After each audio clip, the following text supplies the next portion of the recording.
Get all the details. Fall in at the Joseph A. Bank. Here's some shocking new numbers for you, suggesting the true extent of voter fraud across this country. Remember, we've been told by Supreme Courts, by federal courts, by the Democratic Party, don't worry about those voter ID laws because there's not voter fraud. Well, a Pew Research report shows that 1 in 8 voter registrations are, quote, significantly inaccurate or no longer valid, suggesting further, potentially some 18 million invalid voter registrations in this country, nearly 2 million dead people, that is, dead, are still listed as voters, and they've got friends who apparently keep them company come election day. Are still listed as voters, and they've got friends who apparently keep them company come election day. Judicial Watch President Tom Fitton told us, quote, the best solution would be to reform the system. In the long run, more voter ID, citizenship verification. In the short run, the American people should pressure law enforcement to prosecute voting fraud. This can be done at the local, state, and federal level. I would like to be as optimistic as Tom. I'm not. Joining me now, Washington Times staff writer, Fox News contributor, Charlie Hurt. Great to have you with us. Good to be with you, Lou. Thanks. First, at the epic proportions of potential voter fraud here, and nothing is being done about it. Donald Trump, to his credit, has said he wants folks to volunteer as poll watchers and observers. What do you think? Yeah, it really is. That report is really terrifying, and especially when you consider how hard the left fights against the idea of just showing your ID in order to cast a ballot.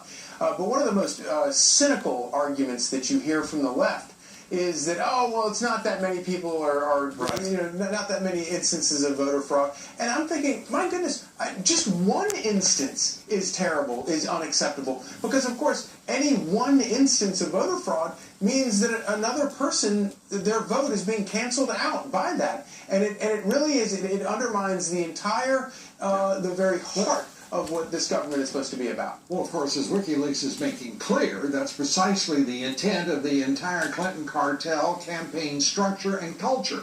It is an extraordinary series of revelations validating what many of us, somewhat cynically, one might also say well-informed, believed for a long time. And validating the entire campaign of Donald Trump. When he was talking about how the system is rigged and this is rigged and that's rigged, everybody in the news business, their heads explode. They get so upset because they say it's so reckless to use language like this. And then here we have, in the final days of the election, day after day, thousands of these emails surfacing, being revealed that show that, oh my goodness, there are actual instances where it is being rigged, and then where maybe it isn't rigged. You can bet the Clintons are trying their damn hardest in order to rig it, and it validates everything Donald Trump has been saying. The worst. And I'm sorry, Charlie, and the national media, the left-wing media, it's all the same, they are synonymous. In the establishment, everyone is working against Donald J. Trump. They are working on the left, the right, the Republican leadership, the Democratic leadership. They hate his guts because he is taking them on. The establishment. Can he, in your judgment, break through in the next 3 weeks and wrest this power from these orthodoxies who are suffocating this great nation?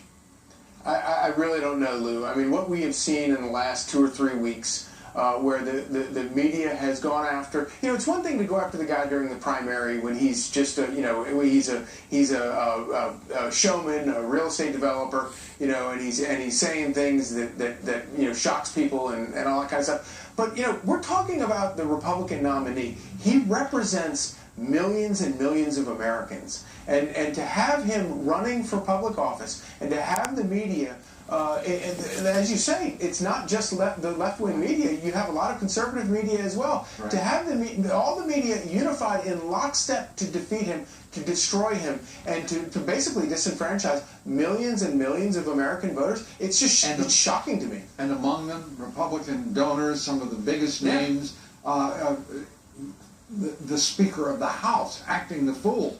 And treacherous, I mean, utterly despicable series of acts on the part of Paul Ryan.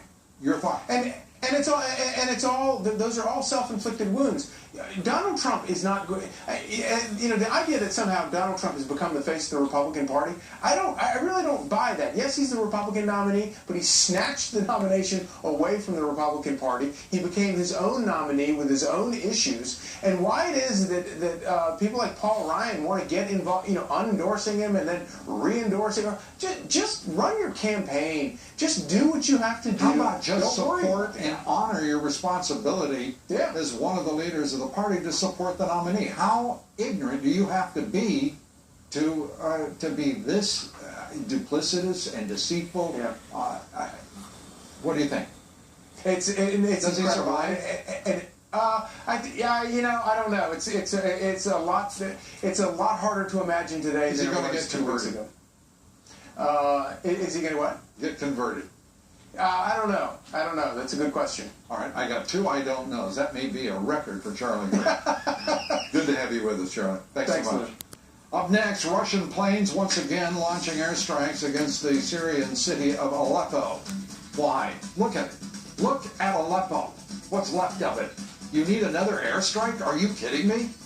Is the Obama administration biding its time or running out the clock until it can hand off another of its foreign policy disasters? General Jack Keane joins me here next. Stay with us.